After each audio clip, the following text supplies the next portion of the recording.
There were two shootouts here between the suspect and authorities. The first one happened right here in front of the courthouse. The second one happened just down the street where the suspect was later shot and killed. The new football team is a touchdown for Columbus. The contract to play at the Civic Center is for 2 years with an option to extend for an additional 3. Leader 9's Kari Finley joins us live with this developing story. Kari? Well, Chuck, Columbus police investigators and the GBI are upstairs in these offices right now, finishing up the paperwork for this Amber Alert. Weapons are controversial, so News Leader 9's Kari Finley was tasered to help you understand how they affect the body. Go.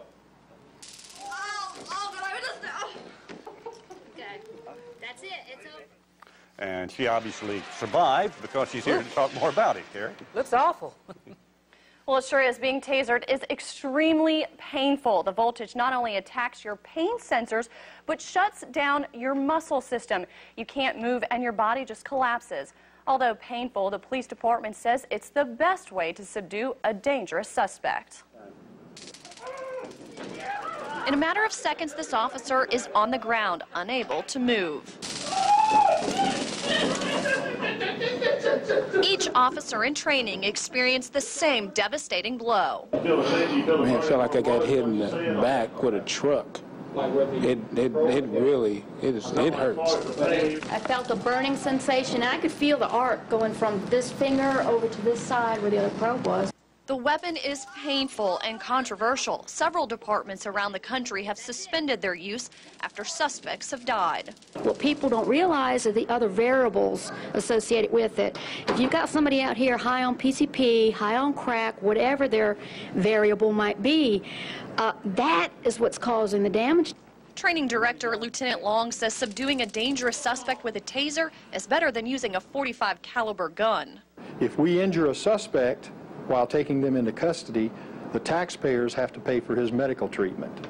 It happened earlier this week. Police shot a murder suspect in the shoulder after they say he ignored officers' demands and reached for a gun. One shot with a taser and the entire struggle could have been prevented. These officers now understand that firsthand. I didn't feel like doing anything. I just wanted it to stop. Now, training officers also say the taser will help keep them safe.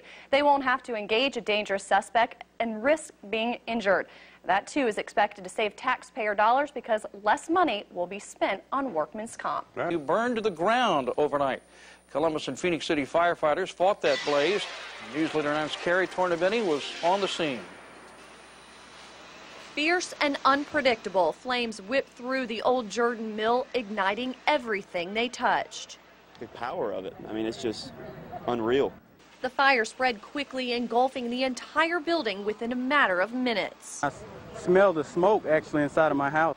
Nearby homeowners watched as flames exploded through windows and burst through the roof, 20, even 30 feet high. I just can't believe, I mean, how big that fire is. I mean, we saw it from CSU. 911 calls came in just before 9 p.m. Sunday night.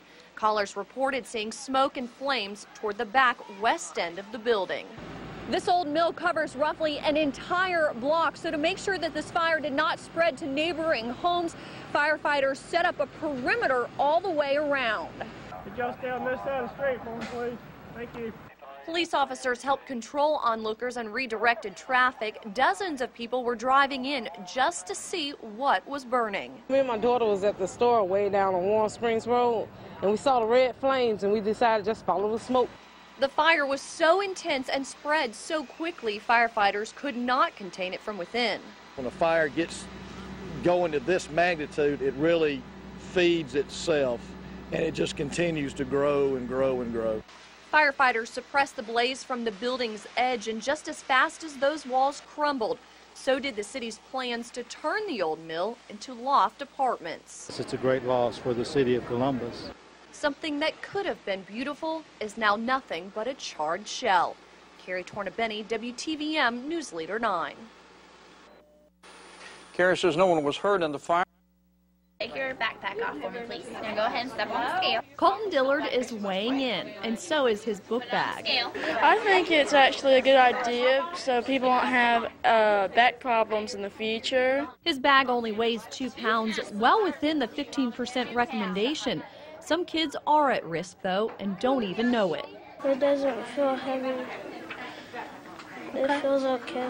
But Joseph Gray's book bag could use some adjusting. I'm going to give you this little sheet, okay, because your backpack weighs 11 pounds. It's 1 pound heavier than it should be. Heavy backpacks can not only cause neck, back, and shoulder pain, but can adversely affect a child's developing spine. All right, let's go ahead and check something real quick. Trainers from Houston Orthopedic Hospital are advising kids and their parents about the dangers. You need to look in your book bag and find out what you can eliminate because it weighs just a little bit too much. Too much can also cause fatigue and compromise a child's breathing. Sometimes when I used to go home, I used to have to soak my back in the shower because it used to be so sore.